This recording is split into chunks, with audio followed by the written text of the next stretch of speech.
¿Cómo están, hermanos? Feliz sábado para todos, feliz sábado, Roberto. Mi nombre es Leandro Pena y en esta oportunidad voy a estar desarrollando de la lección número 8 titulado El Pacto de Servidumbre, la segunda parte de la lección, ¿sí? De las preguntas 11 a la 19.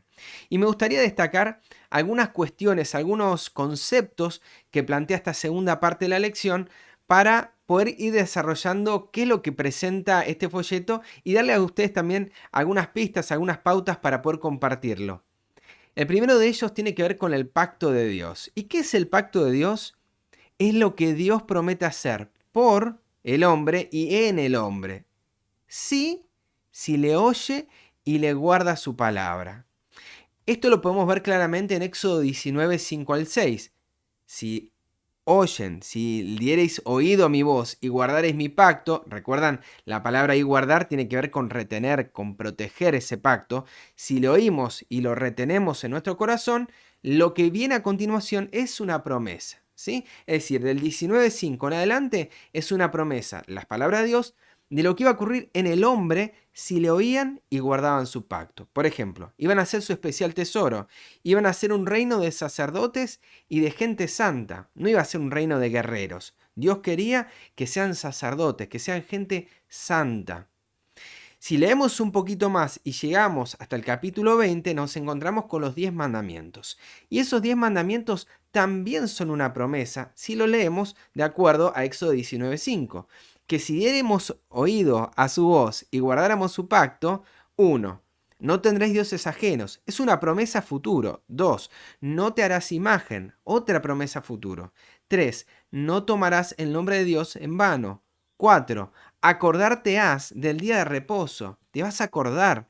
¿Por qué? Porque si Cristo mora en vos, todos estos mandamientos iban a ser una realidad en tu vida. Vas a honrar a tu papá y a tu mamá, no ibas a matar, no cometerías adulterio, no hurtarás, no robarás.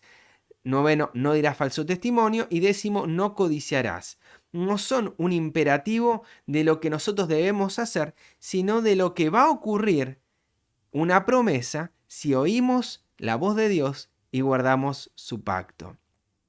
Ahora, ¿qué es el pacto del hombre? El pacto del hombre es el esfuerzo del hombre por obedecer la palabra de Dios, de hacer algo para Dios. Y esto lo vemos clarito en Éxodo 19, versículos siguientes a los que acabamos de ver, verso 7 y verso 8, dice que vino Moisés y llamó a los ancianos del pueblo, expuso en presencia de ellos todas estas palabras que Jehová les había mandado, y todo el pueblo respondió a una y dijeron: todo lo que Jehová ha dicho, haremos, ¿sí? Y Moisés refirió a Jehová las palabras del pueblo. El pacto del pueblo, la promesa del pueblo, era de que ellos iban a hacer las cosas, no que iban a escuchar y guardar, sino de que las iban a hacer. Y vemos que cuando sellan ese pacto, Éxodo 29:3 y 29:7, dice: y Moisés vino y contó al pueblo todas las palabras de Jehová y todas las leyes, y todo el pueblo respondió a una voz y dijo, escuchen, haremos todas las palabras que Jehová ha dicho. Las van a hacer, no las van a oír ni guardar, sino van a hacerlas. Eso es lo que ellos dijeron. Y 24:7 dice, y tomó el libro del pacto y lo leyó a oído del pueblo, el cual dijo, haremos todas las cosas que Jehová ha dicho y obedeceremos. Hay una diferencia muy grande, si ustedes pudieron prestar atención aquí, entre el pacto de Dios, de lo que Él quiere hacer por el hombre y en el hombre, y el pacto del hombre, que es lo que Él desea hacer por Dios, que Él desea obedecerle a Dios. ¿Sí? Y recordamos Deuteronomio 5:29, cuando Dios le dice, dijeron buenas cosas, ahora, ¿quién diera que tuvieran tal corazón para hacer esto que están prometiendo? Ellos a este pacto lo sellaron con sangre. Dice, y Moisés escribió todas las palabras de Jehová, y levantándose de mañana edificó un altar al pie del monte y 12 columnas según las 12 tribus de Israel, y envió jóvenes de los hijos de Israel, los cuales ofrecieron holocaustos y becerros como sacrificio de paz a Jehová, algo que ellos hicieron, no que Dios les había pedido. Y leemos también, verso 6, y Moisés tomó la mitad de la sangre y la puso en tazones y esparció la otra mitad de la sangre sobre el altar. Entonces Moisés tomó la sangre y roció sobre el pueblo y dijo, he aquí la sangre del pacto que Jehová ha hecho con vosotros sobre todas estas cosas. Presten atención, es el pacto que Jehová hizo con ellos, no es el pacto de Jehová que el pueblo hizo con Jehová, sino que Jehová hace un pacto con ellos de lo que ellos dijeron. Ellos dijeron que iban a obedecer, Dios hace un pacto con ellos de lo que ellos dijeron, ¿sí? Y que fue sellado con sacrificio y ofrenda que ellos presentaron a Dios como sacrificios de paz.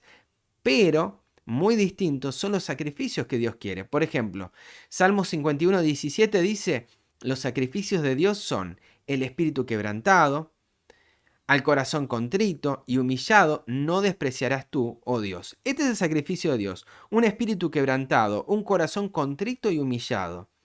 Salmo 50:14 nos dice, sacrifica a Dios alabanza y paga tus votos al Altísimo.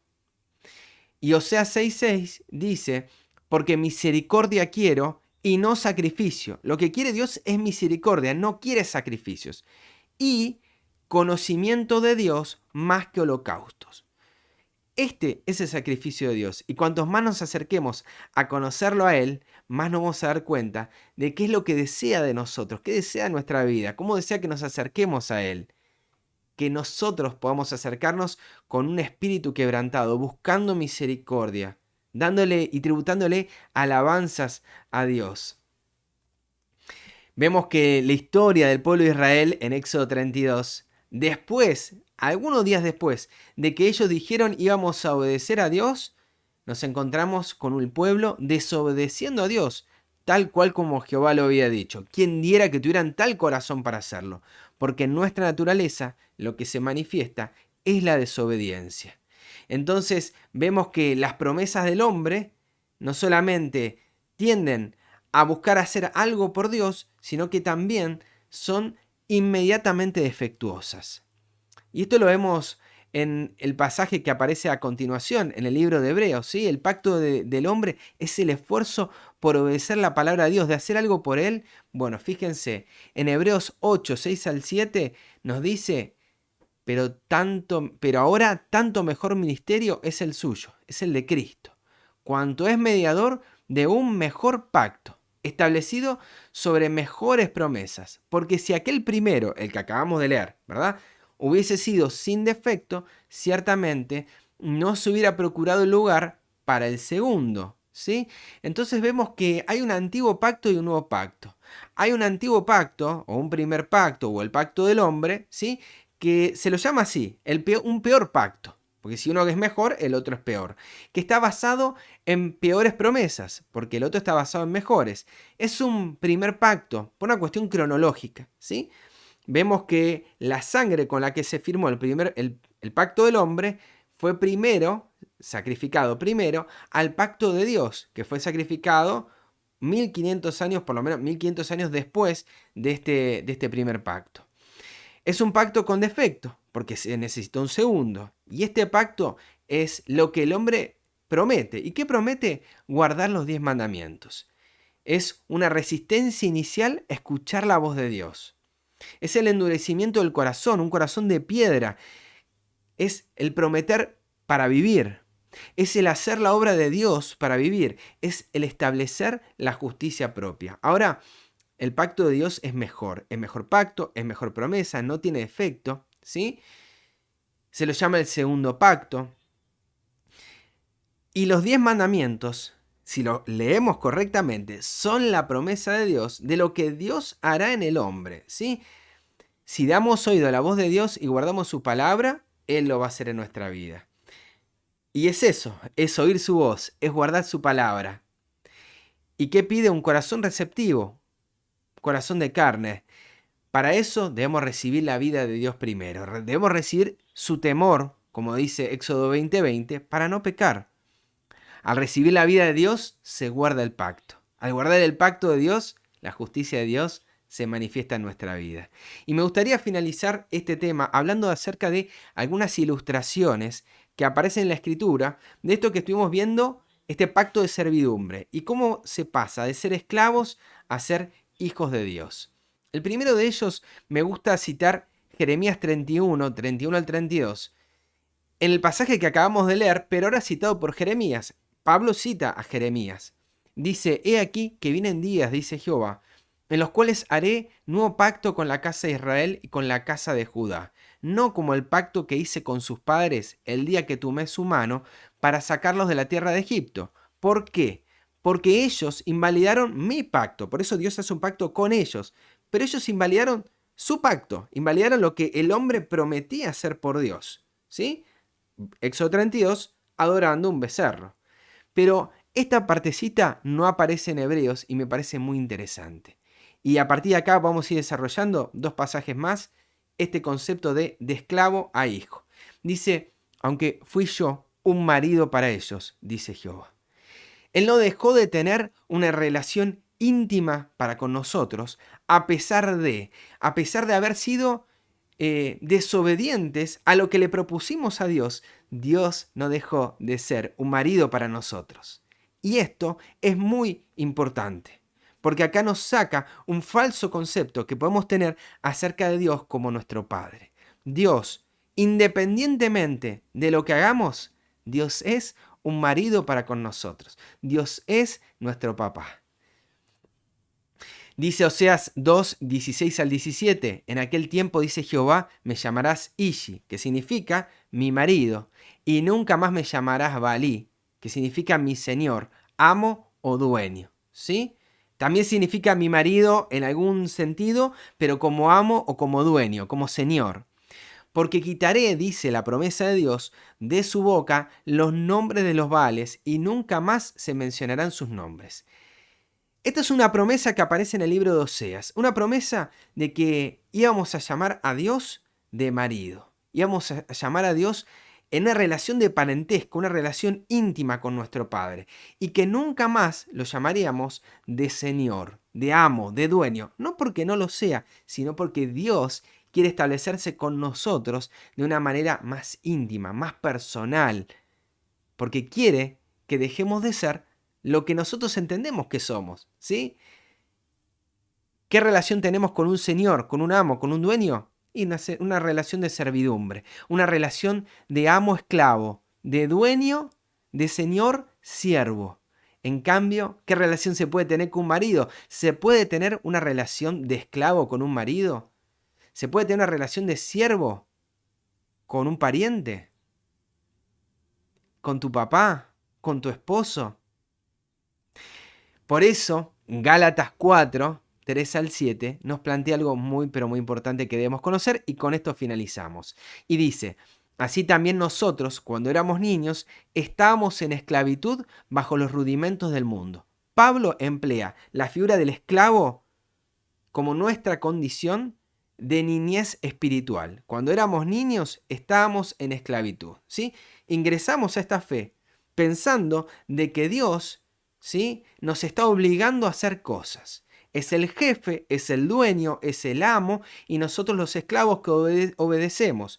Por eso refunfuñamos, nos enojamos con Dios a lo que Él nos ofrece hasta un momento. Y ese momento lo produce Dios. Verso 4. Pero cuando vino el cumplimiento del tiempo, Dios envió a su Hijo, nacido de mujer y nacido bajo la ley, ¿sí? Ese momento es el gran sacrificio que hizo Dios de enviar a su Hijo Jesús a morir por nosotros, de que el castigo de nuestra paz fuere sobre Él y de que por sus llagas fuéramos nosotros curados. Es la cruz de Cristo, lo que para el mundo es locura, para nosotros es sabiduría de Dios. Y es lo que nos permite abrir el entendimiento de lo que realmente somos. ¿Para qué? Para que redimiese a los que estaban bajo la ley, a fin de que recibiésemos la adopción de hijos. Y por cuanto sois hijos, Dios envió a vuestros corazones el Espíritu de su Hijo, el cual clama Abba Padre. ¿Sí? Es un don de Dios. Es su Hijo morando en nuestros corazones, su Espíritu morando en nuestra mente, con un solo propósito, que podamos ver a Dios como nuestro papá. Así que ya no eres esclavo. En la cruz de Cristo, al ver el sacrificio, podemos ver cómo la justicia y la misericordia de Dios es lo mismo. Vemos acá que Él no nos está castigando, sino que lo que busca es darnos misericordia. Así que ya no eres hijo, no eres esclavo, sino hijo. Esta es nuestra identidad. Y si hijo, también heredero con Dios, de Dios, por medio de Cristo. Queridos hermanos, hasta acá fue el tema de la escuela sabática, esta segunda parte, lo que les quería comentar No perdamos de vista esto. Por medio de Dios, por medio de su Hijo, nosotros somos hijos. No debemos hacer algo para hacerlos. En Cristo lo somos. Que Dios los bendiga. Saludos Roberto y que los acompañe en este comienzo de sábado.